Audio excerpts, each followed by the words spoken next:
গেল কয়েক বছর ধরে সরকার পশুর চামড়ার দাম নির্ধারণ করলেও তার প্রভাব পড়ে না চামড়ার বাজারে। এবারও নির্ধারিত দামে চামড়া কিনবেন না বলে জানিয়েছেন ব্যবসায়ীরা, যার মূলে ট্যানারি মালিকদের সিন্ডিকেটকে দুষছেন অনেকেই। যদিও ক্ষুদ্র ও কুটির শিল্প সংশ্লিষ্টরা বলছেন ভিন্ন কথা। চামড়া শিল্প নিয়ে আরিফ রহমানের ক্যামেরায় বিজন কুমারের 2 পর্বের বিশেষ প্রতিবেদনের আজ থাকছে প্রথম কিস্তি।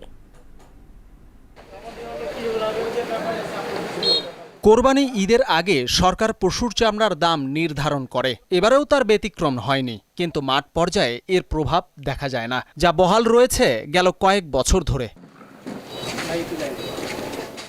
এবছর প্রতি বর্গফুটে 2 থেকে 3 টাকা বাড়িয়ে গরু ও ছাগলের চামড়ার দাম নির্ধারণ করেছে সরকার। তবে নির্ধারিত দামে চামড়া বিক্রি নিয়ে শঙ্কা প্রকাশ করেছেন ব্যবসায়ীরা। সরকার যে রেট দিয়েছে এই রেট তো অসম্ভব কিনা, কারণ আমাদের এখনই বর্তমান বিক্রি আছে আপনার কাঁচা 30 টাকা ফুট।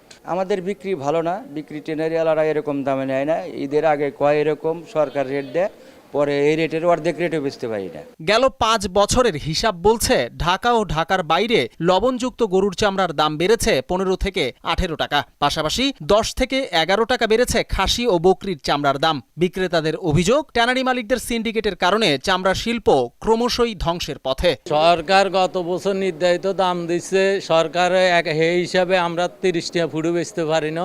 মাল লবণ করে আমগো লক্ষ লক্ষ টাকা লস। চামড়ার ডিপার্টমেন্টটা ট্যানারিওয়ালারা সিন্ডিকেট করে, চামড়ার বাজারটা সিন্ডিকেট করে। সরকারের বিরুদ্ধেও অভিযোগের তীর ছুড়ছেন কেউ কেউ। প্রতি সরকার আমলে একই কথা, চামড়া সেক্টরকে উন্নত করব, গতিশীল বাড়াইবে, বিদেশের সাথে যোগাযোগ করব।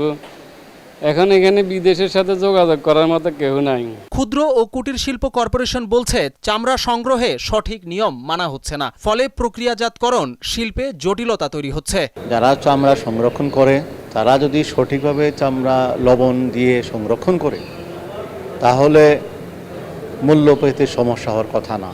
এবার কাঁচা চামড়া সংরক্ষণ ও গুণগত মান রক্ষায় দেশজুড়ে বিনামূল্যে লবণ বিতরণ, চামড়া সংরক্ষণে প্রশিক্ষণ সহ নানা কর্মসূচি গ্রহণ করেছে সরকার। সকল কর্মসূচি চামড়া শিল্পের কল্যাণে আসবে বলে দাবি এই কর্মকর্তার। চামড়ায় সঠিকভাবে লবণ দিতে পারে, সংরক্ষণ করতে পারে, সেই জন্য কিন্তু মসজিদ, মাদ্রাসা, ইতিমখানা ছাত্রদেরকে, শিক্ষকদেরকে ট্রেনিংয়ের ব্যবস্থা করা হয়েছে। আশা করছি যে গত বছরের চেয়ে এই বছর আরও একটু ভালো হবে। ট্যানারি মালিকদের সিন্ডিকেট ভাঙতে পারলে তবেই উন্নয়ন হবে চামড়া শিল্পের, এমনটাই মনে করছেন ব্যবসায়ীরা। বিজন কুমার, সাভার, ঢাকা।